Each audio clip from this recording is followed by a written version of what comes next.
Distinguished CEOs, सम्मानित अतिथिगण, अन्य महानुभाव, देवी और सज्जनों, इंडिया एनर्जी वीक में देश और दुनिया भर से यहां यशोभूमि में जुटे सभी साथियों को नमस्कार। आप सभी सिर्फ एनर्जी वीक का हिस्सा भर नहीं है, आप भारत की एनर्जी एम्बिशंस का महत्वपूर्ण हिस्सा है। मैं आप सभी का अभिनंदन करता हूं। विदेश से जो मेहमान आए हैं, मैं उनका भारत में स्वागत करता हूं। साथियों, दुनिया का हर एक्सपर्ट आज कह रहा है कि 21st सेंचुरी भारत की सेंचुरी है। भारत अपनी ही नहीं, दुनिया की ग्रोथ को भी ड्राइव कर रहा है और इसमें हमारे एनर्जी सेक्टर की बहुत बड़ी भूमिका है। भारत की एनर्जी एम्बिशंस 5 पिलर्स पर खड़ी है।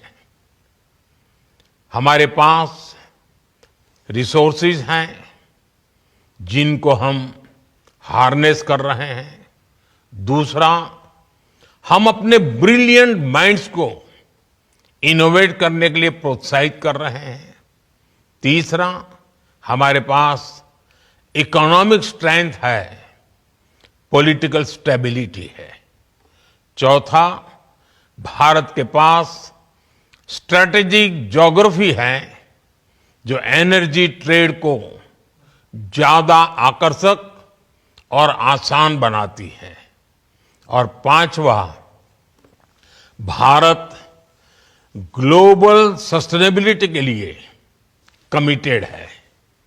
इससे भारत के एनर्जी सेक्टर में नई संभावनाएं तैयार हो रही हैं।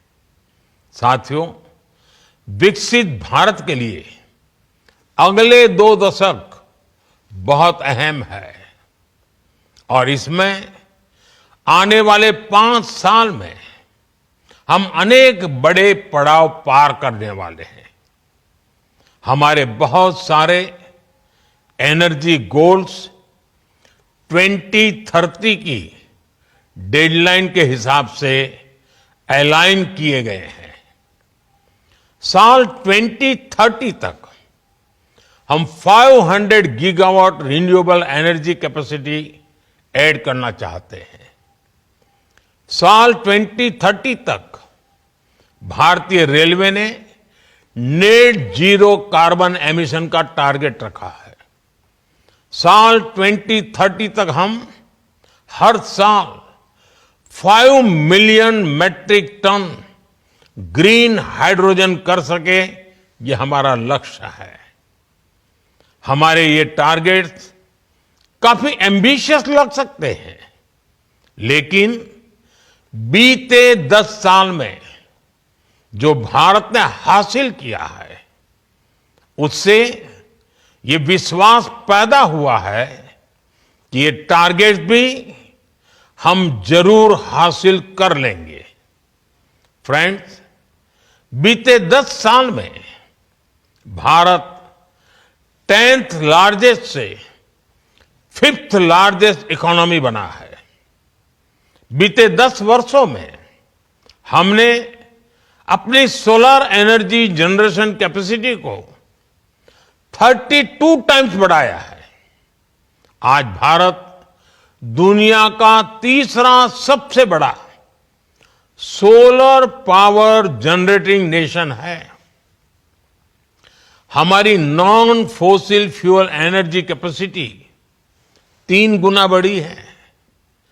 भारत G20 देशों में पेरिस समझौते के लक्ष्यों को पूरा करने वाला पहला देश है। भारत कैसे अपने लक्ष्य समय से पहले प्राप्त कर रहा है, इसका एक और उदाहरण है इथेनॉल ब्लेंडिंग। आज भारत 19% इथेनॉल ब्लेंडिंग कर रहा है। इससे फॉरेन एक्सचेंज की सेविंग हुई है और सब्सटेंशियल फार्मर रेवेन्यू जनरेट हुआ है। साथ ही CO2 एमिशंस में सिग्निफिकेंट कट भी आया है। हम अक्टूबर 2025 से पहले ही 20% इथेनॉल मैंडेट अचीव करने की राह पर है। आज भारत की बायोफ्यूल्स इंडस्ट्री तेजी से ग्रो करने के लिए तैयार है। हमारे पास 500 मिलियन मैट्रिक टन्स का सस्टेनेबल फीडस्टॉक है। इंडिया की G20 प्रेसिडेंसी के दौरान ग्लोबल बायोफ्यूल्स अलायंस बना और लगातार एक्सपांड हो रहा है। इससे 28 नेशंस और 12 इंटरनेशनल ऑर्गेनाइजेशंस जुड़ चुके हैं।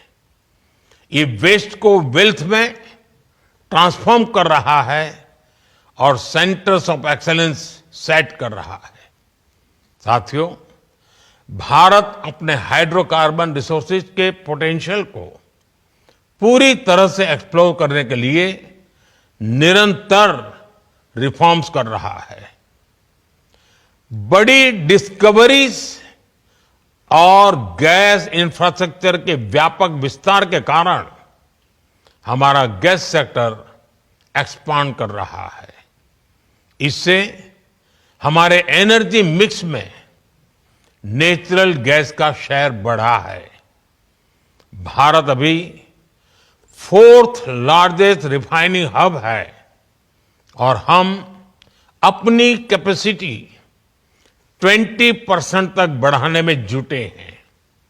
साथियों, हमारी जो सेडिमेंट्री बेसिन्स है, इसमें कई सारे हाइड्रोकार्बन रिसोर्सेज मौजूद है। इनमें से कई का पता चल चुका है और कई ऐसे हैं जिन्हें खोजा जाना बाकी है, जिनका एक्सप्लोरेशन बाकी है। इंडिया का अपस्ट्रीम सेक्टर और आकर्षक हो, इसके लिए सरकार ने open acreage licence policy OALP बनाई है। एक्सक्लूसिव इकोनॉमिक जोन को खोलना हो या सिंगल विंडो क्लियरेंस सिस्टम बनाना हो, सरकार ने इस सेक्टर को हर तरह से मदद दी है। Oil fields regulation and development act में हुए बदलाव के बाद अब स्टेक होल्डर्स को पॉलिसी स्टेबिलिटी, एक्सटेंडेड लीजेस और इंप्रूव्ड फाइनेंशियल टर्म्स की सुविधा भी मिलेगी।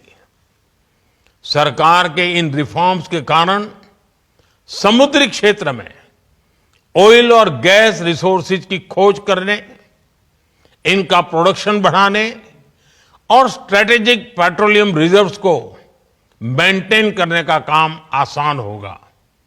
साथियों, भारत में कई डिस्कवरीज और बढ़ते पाइपलाइन इंफ्रास्ट्रक्चर के कारण नेचुरल गैस की सप्लाई बढ़ रही है और इसी कारण आने वाले समय में नेचुरल गैस का उपयोग भी बढ़ने वाला है। इन सारे क्षेत्रों में आपके लिए निवेश की बहुत सारी संभावनाएं बन रही हैं। साथियों, आज भारत का बहुत बड़ा फोकस मेक इन इंडिया पर है, लोकल सप्लाई चेन पर है। भारत में पीवी मॉड्यूल सहित अनेक प्रकार के हार्डवेयर की मैन्युफैक्चरिंग के लिए भी बहुत संभावनाएं हैं। हम लोकल मैन्युफैक्चरिंग को सपोर्ट कर रहे हैं। 10 साल में भारत की solar PV module manufacturing capacity का विस्तार हुआ है। ये क्षमता 2 गीगावाट से बढ़कर करीब 70 गीगावाट हो गई है। पीएलआई स्कीम की वजह से ये सेक्टर और आकर्षक हो गया है। इससे high efficiency solar PV modules की मैन्युफैक्चरिंग को बढ़ावा मिला है। साथियों, बैटरीज और स्टोरेज कैपेसिटी के सेक्टर में इनोवेशन और मैन्युफैक्चरिंग दोनों के लिए बहुत अवसर हैं। भारत बहुत तेज गति से इलेक्ट्रिक मोबिलिटी की तरफ बढ़ रहा है। इतने बड़े देश की डिमांड पूरा करने के लिए बैटरीज और स्टोरेज कैपेसिटी के क्षेत्र में हमें बहुत तेजी से काम करना है। इसलिए इस वर्ष के बजट में भी हमने ग्रीन एनर्जी को सपोर्ट करने की संबंधित अनेक घोषणाएं की है। सरकार ने ईवी और मोबाइल फोन बैटरी की मैन्युफैक्चरिंग से जुड़ी कई चीजों को बेसिक कस्टम ड्यूटी से बाहर किया है।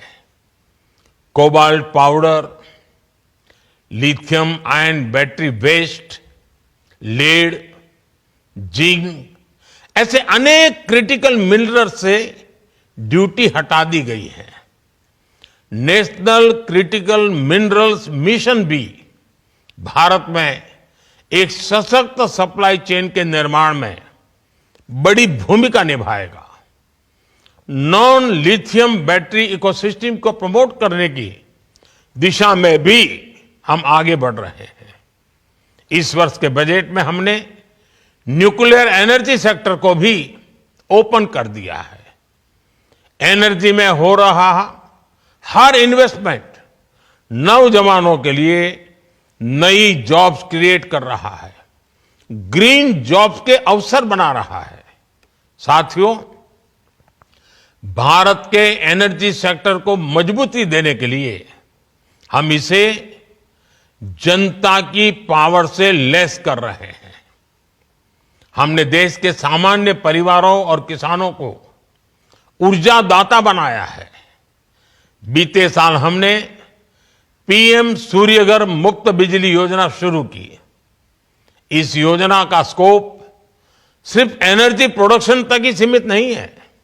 इसमें सोलर सेक्टर्स में नई स्किल्स बन रही हैं, नया सर्विस इकोसिस्टम बन रहा है और आपके लिए निवेश की संभावनाएं भी बढ़ रही हैं। साथियों, भारत ऐसे एनर्जी सॉल्यूशंस देने के लिए कमिटेड है जो हमारी ग्रोथ को एनर्जाइज करें और हमारे नेचर को भी एनरिच करें। मुझे विश्वास है इस एनर्जी वीक से भी इस दिशा में कुछ ठोस रास्ते निकलेंगे। मुझे उम्मीद है कि आप सभी भारत में बन रही हर संभावना को एक्सप्लोर करेंगे। आप सभी को बहुत बहुत शुभकामनाएं। धन्यवाद।